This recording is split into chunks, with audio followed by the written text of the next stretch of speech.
오늘의 말씀은 열왕기상 19장입니다. 구약성경 열왕기상 19장입니다.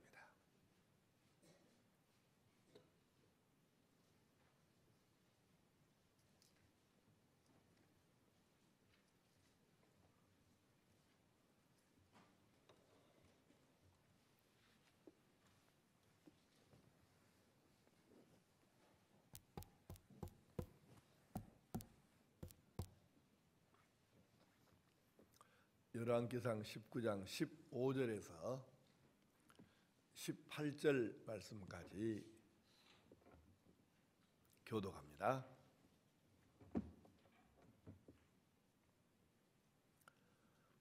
여호와께서 그에게 이르시되 너는 네 길을 돌이켜 광야를 통하여 다메섹에 가서 이르거든 하사엘에게 기름을 부어 아람의 왕이 되게 하고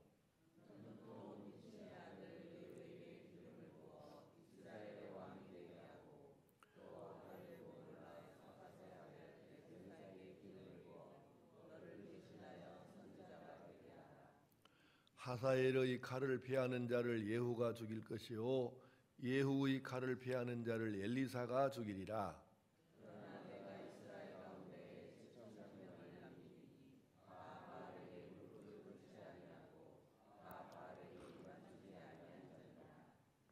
아멘. 기도하겠습니다. 1000번째 820번째 전남미 집사님, 745번째 강나래 원사님, 745번째 윤상석 집사님, 136번째 김정래 원사님, 감사한금 서영덕 원사님, 이현민 성도님, 전옥필 집사님, 양순노 사모님, 김주님 원사님, 정동숙 김지영 집사님 예물드렸습니다. 아버지 하나님, 이 아침 다시 꽤 추운 일기를 이기고 또 주님 전에 나왔습니다.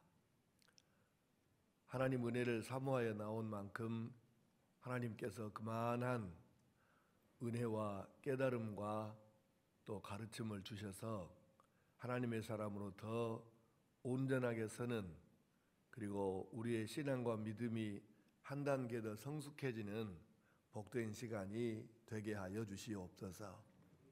세상에는 이모저모로 여러 가지 사정들 때문에 넘어지고 힘들어하고 좌절하거나 또 때로 포기하고 싶고 힘들고 어려운 상황 속에 있는 이들이 많습니다. 우리도 그 중에 하나일 수 있습니다.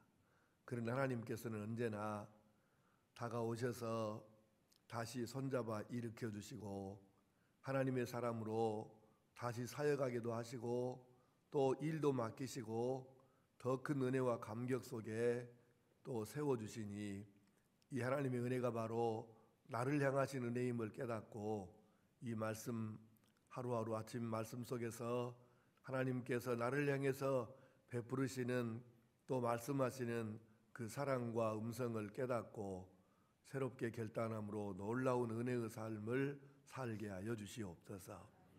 이 아침도 우리가 또 기도의 제목들을 가지고 나와싸운즉 성령께서 도와주셔서 우리가 믿음으로 기도하고 또 구체적으로 기도해서 하나님께 온전히 상달되게 하여 주시옵소서. 여러 제목으로 마음과 정성을 올려드린 자녀들을 기억하시고 하나님께서만 주실 수 있는 온전한 것으로 응답하여 주시옵소서. 이 아침도 부족하고 못난 것을 하나님 말씀을 선포하는 도구로만 사용하셔서 하나님께서 하시고 싶어 하시는 말씀을 증거케 하여 주시옵소서. 예수님의 이름으로 기도하옵나이다. 아멘.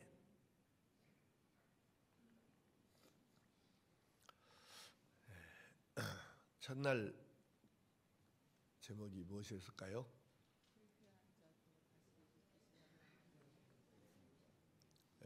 내가 이렇게 여러 군데 다니면서 느낀 것인데 나는 우리 교회만 그런 병이 있는 줄 알았더니 어디나 똑같습니다. 병은 두 번째 물어봐야 대답하는 것은 거의 공통적이더만 어디를 가나. 자, 첫째 날 제목은 맞죠? 예, 틀림없이 이게 두 번째 물어봐야. 그 다음에 둘째 날 제목은 배반자가 아니고 배신자예요. 예. 자, 오늘 세 번째 따라하겠습니다. 탈진한 사역자를 다시 세우시는 하나님. 예. 오늘은 불의 선지자 엘리야를 통해서 제목의 말씀을 함께 나누겠습니다. 한국 사람들이 가장 좋아하는 선지자가 누구냐 하면 단연코 엘리야입니다. 무조건 특히 불의 선지자란 말을 아주 좋아해가지고 불의 선지 엘리야 선호도가 제일 높습니다. 아닌 게 아니라 열왕기상 18장에서 말씀을 읽어보면 정말 대단하지 않습니까? 예. 850대 1로 백성들 앞에서 그야말로 기도 대결을 벌이는데 이게 보통 일이 아니잖아요. 예. 우리도 만약에 그 백성들 속에서 섞여서 그 장면을 봤다면 그런 놀라운 장관이 여러분 어디가 있겠습니까? 기가 막힌 이야기죠. 그래서 우리는 엘리야를 보면서 되게 그런 생각을 합니다. 와, 대단하다, 세다. 그러면서 이 사람에게는 넘어지거나 시험 들거나 약해지거나 눈물 흘리거나 이런 일은 없을 것 같은 생각이 드는 것입니다. 이렇게 강하고 대단한 사람이 뭔 넘어지고 시험 들고 뭐 그럴 일 어디가 있겠냐, 이런 생각을 사실은 그냥 쉽게 하는 것입니다. 근데 우리가 하나 간과하는 사실이 있어요. 그게 뭐냐면 한번 같이 해볼까요? 그도 나도 사람입니다. 이것을 간과하면 안 됩니다. 그도 그 사람이나 나나 사람이란 얘기죠.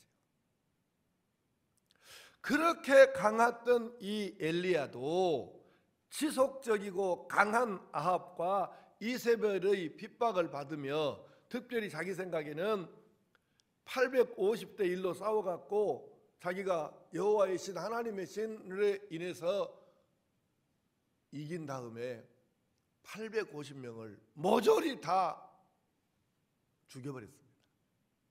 바알 신의, 바알을 섬기는 그 선지자, 바알의 제사장 아스타로스 그 우상의 제사장 850명을 한 번에 도륙을 해버린 거예요. 이러면 엘리야 생각에는 인제 조카 정리가 된 것 같다. 인제는 또 엉뚱한 짓하고 또 우상 숭배자고 달라지는 놈들 없고 인제는 싹 정리가 돼서 인제는 하나님만 섬기는 나라와 민족이 되겠구만. 850명을 싹 쓸어버렸으니까 이 생각을 지금 하는 것이죠. 그리고 자기는 거기다가 생명을 걸고, 진짜 생명 걸었잖아요. 생명을 걸고 기도대결을 펼쳐서 이겼는데, 그럼에도 불구하고 평정되는 것이 아니고 이놈의 마귀떼들이 더 일어나는 것입니다. 얼마나 이때 엘리야가 당황했고 힘들었을까 하는 것을 쉽게 짐작해 볼 수 있기도 해요. 조금만 생각해 보면. 그래서 이 상황 속에서 견디지 못하고 엘리야가 넘어지는데, 열왕기상 19장 4절에는 이렇게 말씀합니다. 자, 띄워보세요. 자, 자막을 보시고. 자, 시작. 자기 자신은 광야로 들어가 하룻길쯤 가서 한 로뎀 나무 아래에 앉아서 자기가 죽기를 원하여 이르되, 여호와여, 넉넉하오니 지금 내 생명을 거두시옵소서. 나는 내 조상들보다 낫지 못하나이다 하고. 그러니까 여러분, 죽고 싶다 이 말을 함부로 하지는 않잖아요. 물론 그 말이 어떤 상황에서도 잘한 말은 아닙니다. 잘한 말은 아니지만 그렇더라도 아무리 상황이 힘들고 어렵더라도 그건 잘하는 말은 더더욱 아닌데 아무 때나 그런 말 하는 게 아니잖아요. 근데 엘리야가 하나님 앞에서 하나님 아버지 차라리 저를 데려가 주십시오. 네, 저를 죽여 주십시오. 오죽 했으면 맹세기 선지자라는 사람이 더구나 불의 선지자라는 이름을 갖고 있는 사람이 오죽 했으면 하나님 저 좀 데려가세요. 저를 좀 죽여주세요. 이렇게 이야기를 했겠냐고요. 아니, 하나님께 기도하는데 저 좀 죽여주세요. 이렇게 간구했겠냐. 우리가 성경을 읽으면서 그 유체 이탈 화법이라고 그런 식의 성경 읽기나 묵상은 도무지 건질 것이 없어요. 은혜가 안 됩니다. 성경을 읽으면서 그냥 노예 이야기를 읽는 것이죠. 근데 내가 엘리야 입장으로 바꿔져 갖고 엘리야 심정으로 이 글을 한번 이 성경 말씀을 읽어보시라고요. 죽기를 원하여 이르되 여호와여 넉넉하오니 지금 내 생명을 거두시옵소서. 오죽했으면 그랬겠어요.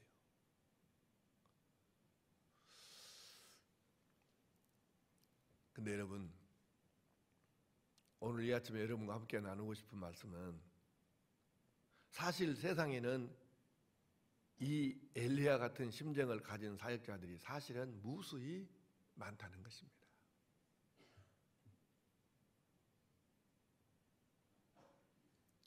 지난번에 한번 우리 교회학교 부장 총무했던 우리 성도들 한번 모임을 가져봤는데 거기서도 그 얘기가 나오더라고요.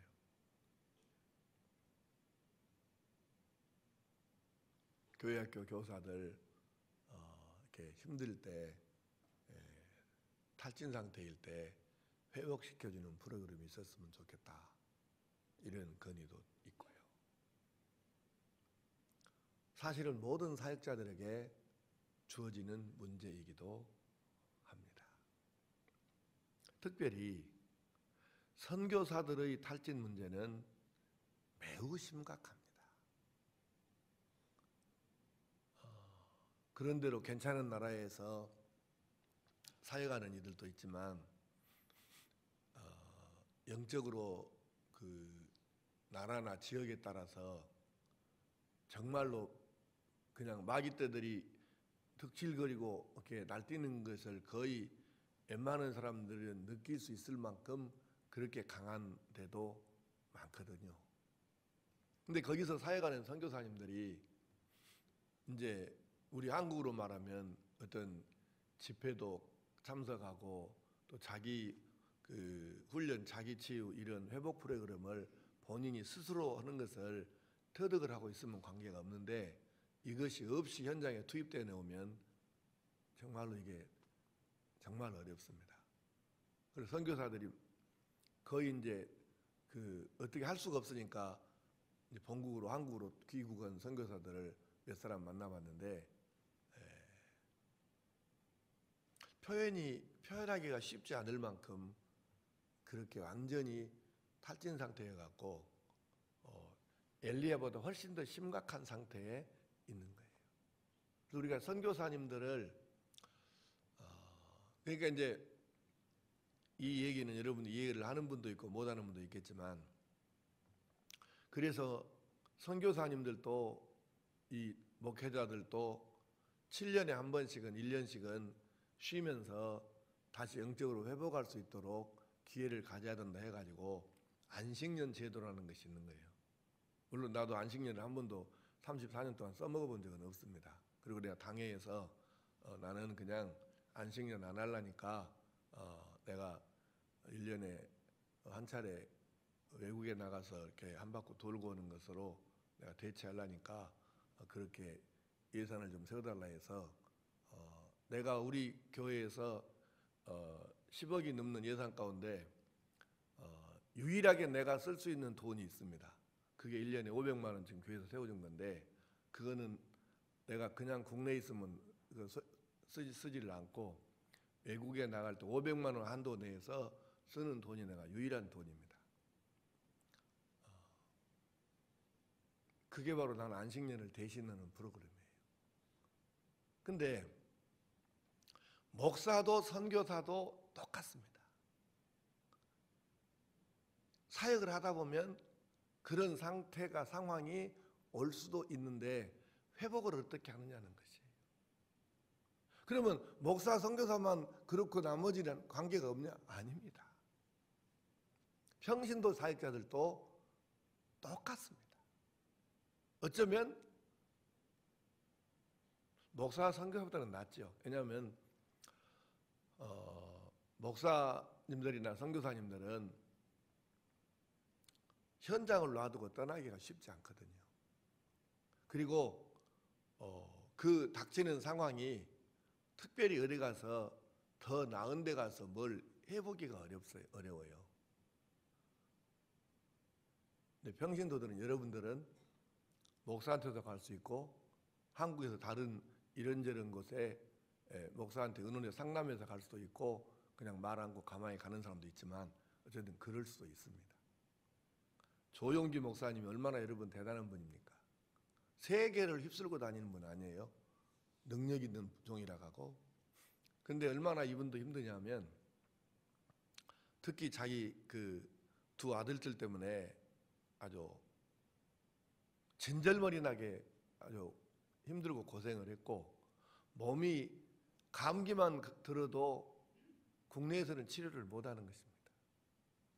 가령 저 같으면 평소에 터놓고 그냥 공개적으로 이렇게 하고 사는 사람이라 아프면 아프다고 아프면 치료받으면 되는 거 아니에요. 근데 조영기 목사님이 아파서 치료받았다 소문이 나면 순복음 상황은 사실 좀 복잡합니다. 우리 교회하고는 분위기가 다르거든요. 저런 양반이 어떻게 그럴 수 있느냐 여기서부터 시작해서 줄줄이 사탕으로 시험 들 상황이 생기니까 그래서 조영기 목사님은 아파도 여기서 치료를 못 받고 일본으로 가서 치료를 받을 수밖에 없는 상황이 되는 거예요. 이런 기가 막힌 상황이 사실은 목사들에게도 있고 선교사들에게도 있는 것이죠. 평신도 사역자들도 사실은 근데 예외가 아니라는 데 문제가 있는 것이죠. 교사들도 그렇고 찬양단이나 구역장, 위원장, 복지기관 사역자들 다 마찬가지입니다. 누구든지 열심히 하고 믿음으로 한다고 하고 충성한다고 하고 했는데 하다 보니까 어느 날 갑자기 자기도 전혀 꿈에도 생각지 못했던 문제들이 생기고 힘이 빠지고 영적으로 탈진해서 이러지도 못하고 저러지도 못하고 하는데 그렇게 사실대로 말하면 어떻게 그렇게 믿음이 없냐게 쌓고 이러니 참말로 이러도 못하고 저러도 못하고 이런 상황에 놓여 있을 수 있는 평신도 사역자들이 사실은 많이 있는 것이죠. 일을 안 하는 사람은 이런 일이 있을 수가 없어요. 그냥 자기 혼자 그냥 제풀에 꺾여서 그냥 넘어지는 것이지 사역자들이 탈진하고 교회에서 아무 일도 안 하고 예배만 왔다 갔다 하는 사람들하고는 이게 수준이 틀립니다. 그것은 열심히 일하는 사람들이 충성을 하는데도 불구하고 엘리야처럼 목숨 걸고 뛰는데도 불구하고 탈진하는 상태가 올 수 있다는 것입니다. 어떻게 극복해야 할까요?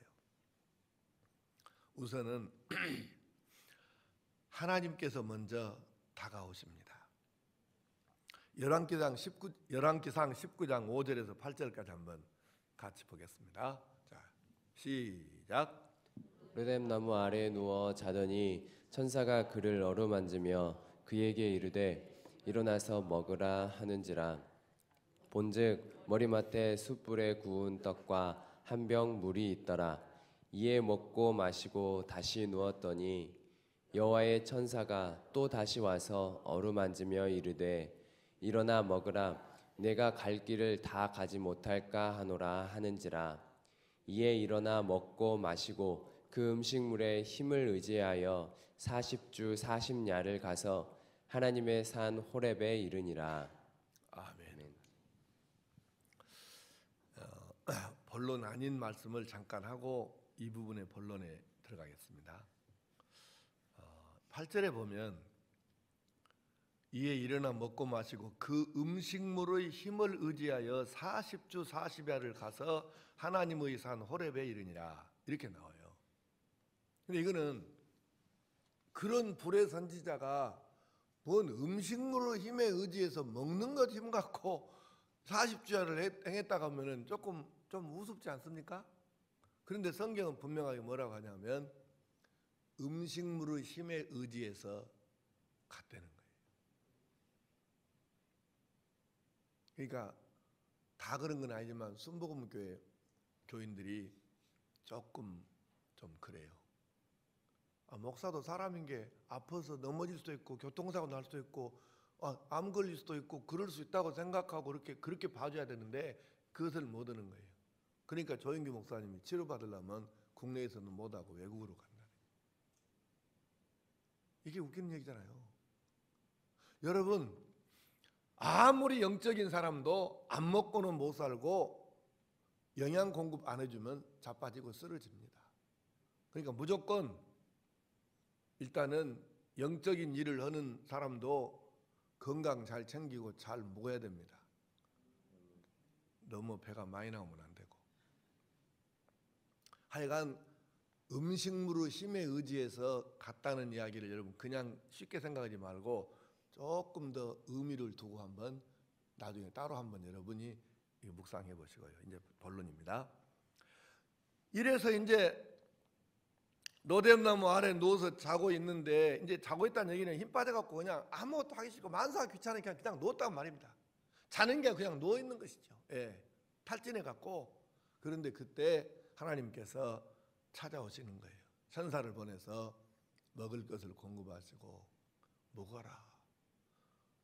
또 자고 있습니다. 또 깨가지고 또 먹어라. 그러니까 하나님께서 사실은 탈진한 사역자들에게는 어떤 형태로든지 간에 먼저 다가오십니다. 두 번째는 반드시 탈진한 사역자는 하나님을 만나야 합니다. 그런데 어떻게 만나느냐 하면 자 열왕기상 19장 우선 9절만 먼저 한번 보겠습니다. 시작. 엘리야가 그곳 굴에 들어가 거기서 머물더니 여호와의 말씀이 그에게 임하여 이르시되 엘리야야 내가 어찌하여 여기 있느냐. 자 여기까지만 먼저 보겠는데요.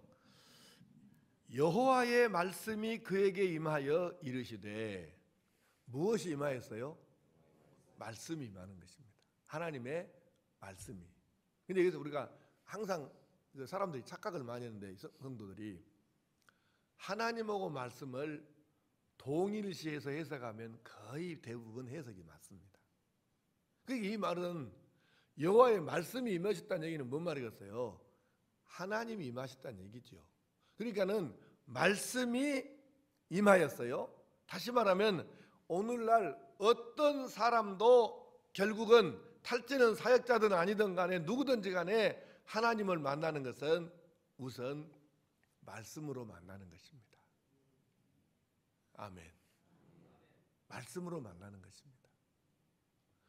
막 엄청 신통망통한 것을 기대하는 경우도 있고 또 사실은 신통망통한 것을 뭐 체험하는 사람도 없지는 않지만 대부분의 경우는 누구 얘기를 들어봐도 대부분의 경우 말씀으로 먼저 하나님을 만나고 말씀으로 여기서 이제 승부가 나는 것이에요.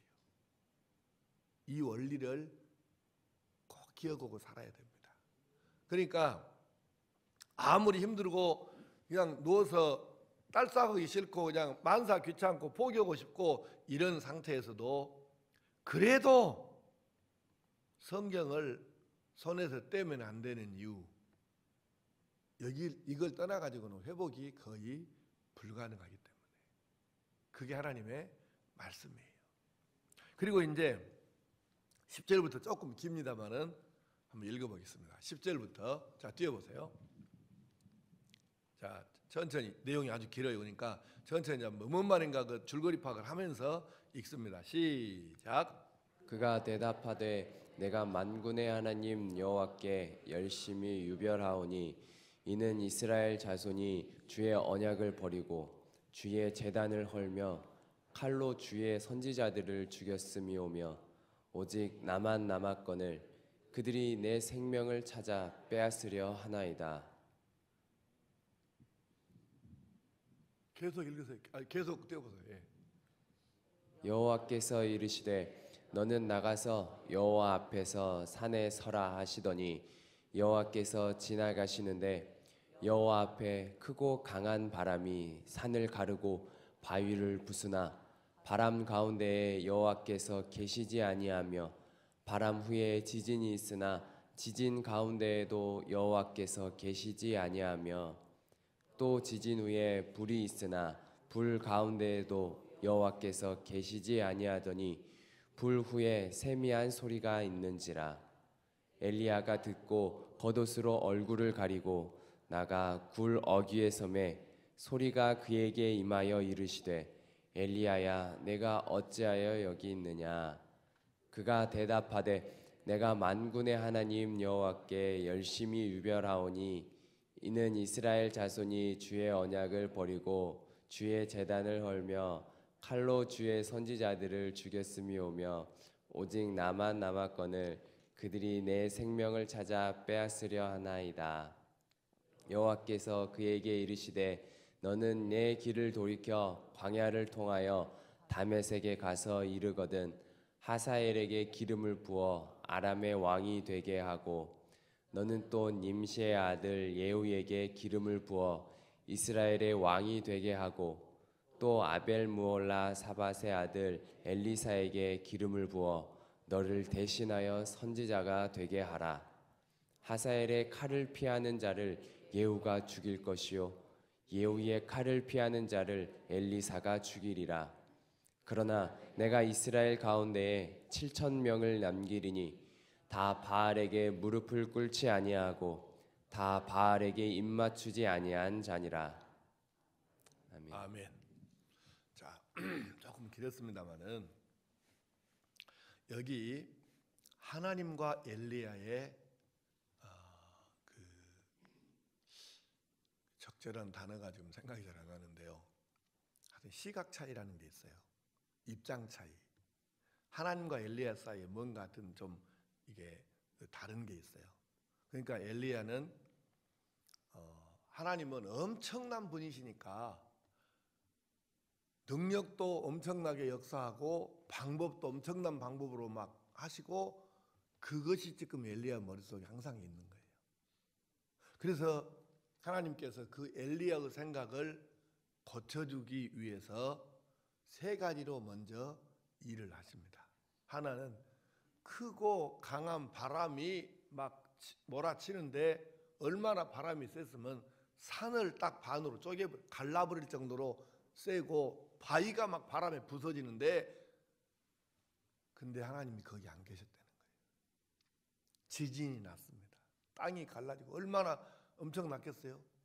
그런데 와 하나님이 엄청나 대단한 분이구나. 근데 거기도 하나님이 안 계시다. 그리고는 한국 사람이 좋아하는 불에서인지 불이 나와갖고 팍 태우는데 거기에도 하나님이 안 계셨다는 거예요. 이상하다. 산을 가르고 바위를 부수고 지진이 나고 불이 쏟아져 내리는 이 상황에 하나님이 안 계시면 그럼 뭐예요? 그러고 나서 기다리니까 조용한 상태에서 세미한 주의를 기울여서 듣지 않으면은 안 들리는 세미한 음성이 들렸다는 거예요. 하나님이 그렇게 역사하시더라는 거예요. 엘리야는 그동안에 불이 내려서 막 제단을 태워버리고 재물을 태워버리고 그러면서 엄청난 것으로 하나님이 나타나실 것이다, 일하실 것이다 이렇게 기대하고 자기는 그래서 목숨 걸고 갈멜산에서 기도 싸움을 했는데 아니 실제로는 하나님께서 계시를 해주시는데 바람이 산을 가르고 돌을 부숴도 거기 안 계시고 지진이 나도 거기 안 계시고 불이 쏟아져 내리는데도 거기 안 계시고 다 이것들 끝나고 조용해지니까 귀를 기울여서 집중해서 들어야 들을 수 있는 놓치기 쉬운 세미한 음성 가운데 하나님이 나타나시고 엘리야에게 말씀하시는 거예요. 이 의미를 우리가 지금 잘 깨달아야 되는 거예요. 엘리야는 자기 방법이 있어요. 자기 생각이 있어요. 그러니까 그것하고 하나님께서 하시고 싶으시는 방법하고는 다르다는 거죠. 사역의 방향과 방법이 하나님의 생각하고 엘리야하고 달랐다는 것이죠. 더 정확하게 제가 전에는 그 생각을 못하고 이 설교를 준비하면서 묵상하다가 느낀 것인데요. 이 생각이 100% 맞다고 할 수는 없으나 하여튼 내가 이거 묵상하다가 느낀 것입니다. 850명을 바알과 아세라 신을 섬기는 제사장 850명을 도륙을 해서 죽여버린 것도 하나님이 원하시는 방법은 아니었겠다는 생각을 나도 처음 지금해봤는 거예요. 묵상하면서.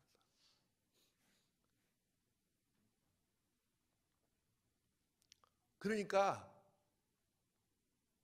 다른 신을 섬기는 제사장이라 할지라도 생명은 귀한 것이고 하나님이 보내신 사람이고 혹 어떤 기회를 통해서라도 뒤집어지고 바꿔지고 그래서 여호와의 사람으로 변할 수도 있을지도 모르는데 어쨌든 불의 선지자 엘리야는 강하고 억세고 막 놀라운 일을 하는 것을 즐겨오고 하나님은 그런 분이라고 생각을 했으니까 도륙을 내버린 것이죠. 그래야 이스라엘이 우상을 떠나고 하나님만 섬기는 나라로 바꿔질 것이라는 생각인 것이죠. 그런데 그렇게 해가지고는 우상이 없어지는 것이 아니었다는 것이죠.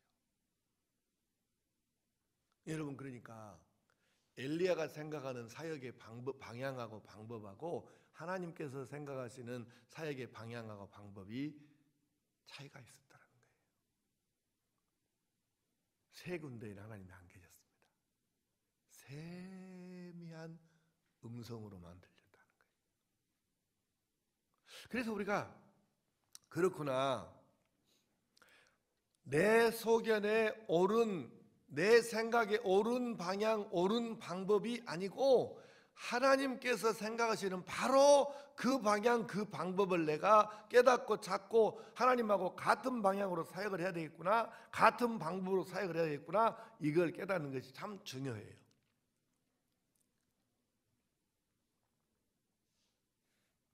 그리고 두 번째 이야기는 7,000명이 자기는 하나님께 막 항의 허덕기 얘기를 하는 거예요. 하나님, 저밖에 없습니다. 시방 다 떠나고요, 여호와를 섬기는 사람은 지금 저밖에 안 남았습니다. 근데 이렇게 자기를 해 있는데 우리가 그 착각 속에 사는 거예요. 목사님, 나부터 나만 뭐 바른 목회하고 나만 뭐하고 개혁적이고 이렇게 생각하기 쉽듯이 사람들은 다 자기 뭔가 이렇게 자기가 옳은 것처럼 생각하는. 그러니까 엘리야는 자기밖에 없다는 거죠. 그런데 하나님께서는 이놈아, 성경에 이놈아라고는 안 써졌습니다. 근데 의미를 보십시오. 그 말이에요.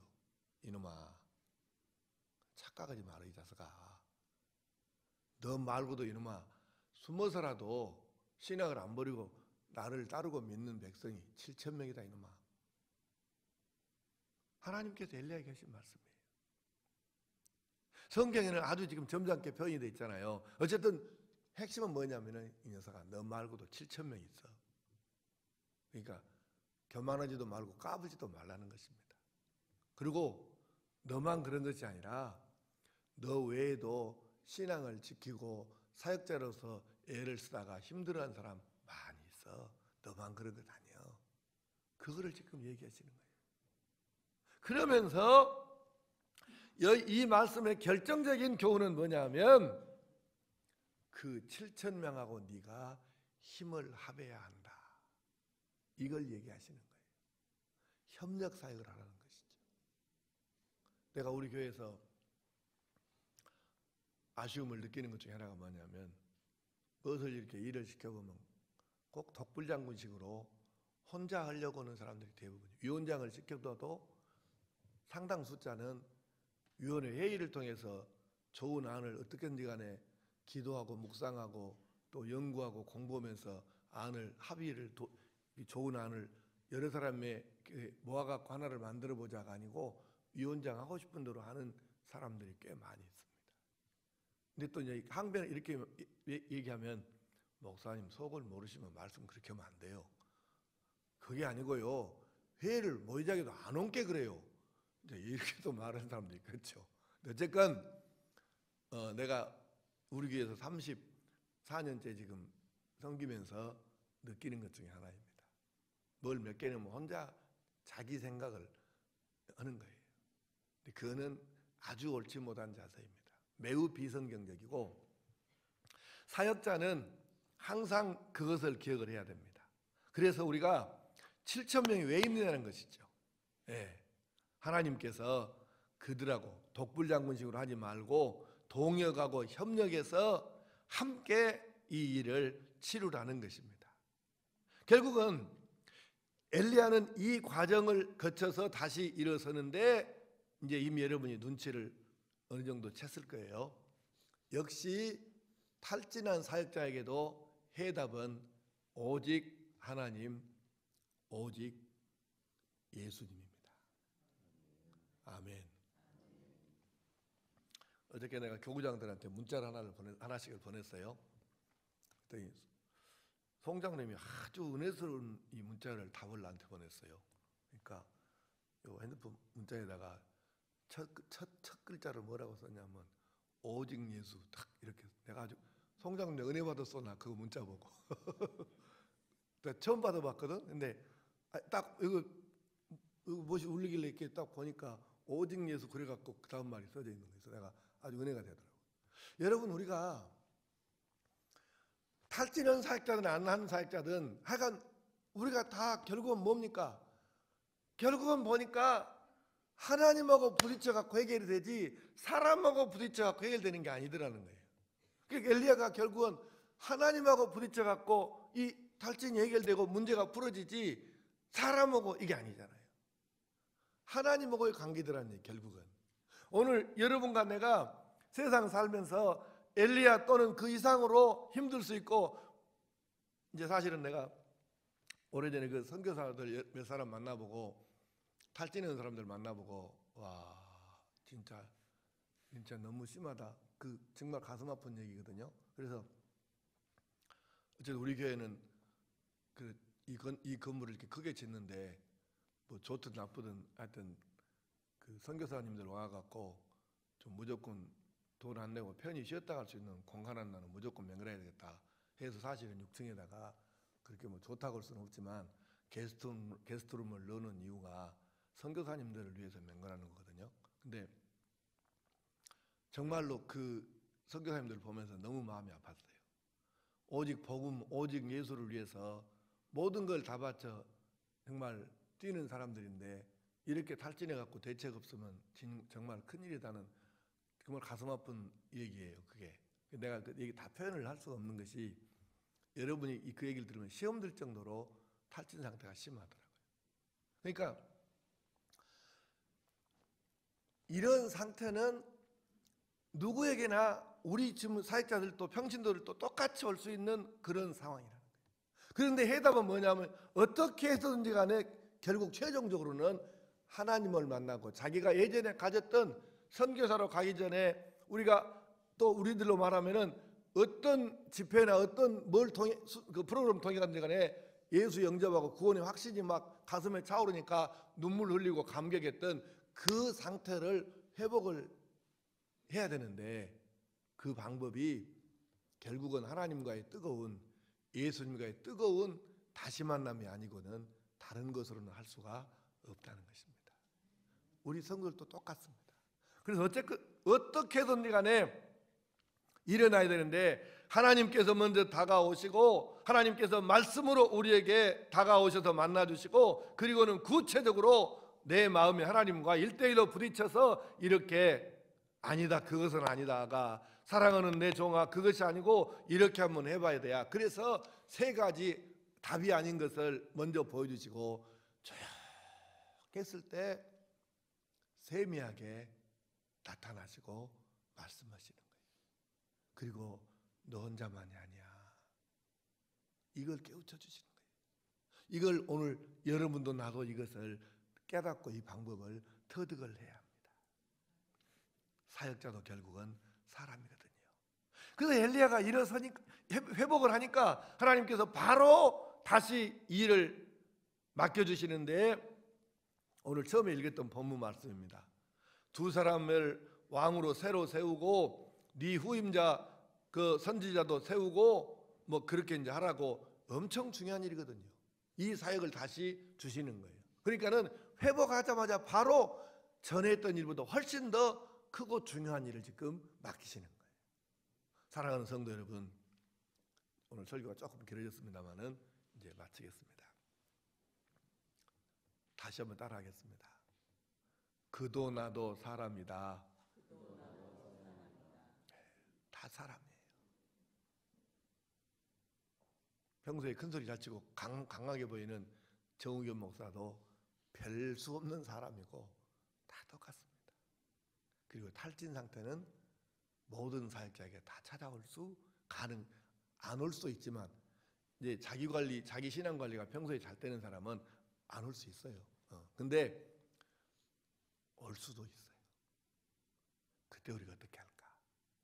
하나님은 바로 이런 사역자들을 다가오셔서 말씀으로 우리를 먹이시고 회복시켜 주시고 육신의 건강도 회복시키면서, 그래서 우리를 사역자로 다시 세워주시는 이 하나님을 여러분이 기억하고 꼭 만나고 꼭 말씀 속에서 다시 한번 감격하고 하나님과 예수님과 뜨거운 다시 만남이 있어서 우리가 하나님께 다시 세우심을 입고 구원의 감격이 되살아나서 이 감격으로 또다시 사역하고, 그래서 아름다운 하나님의 사람으로서의 결실 속에 풍성한 기쁨을 누리고 사는 그런 성도를 될 수 있기를 축원합니다.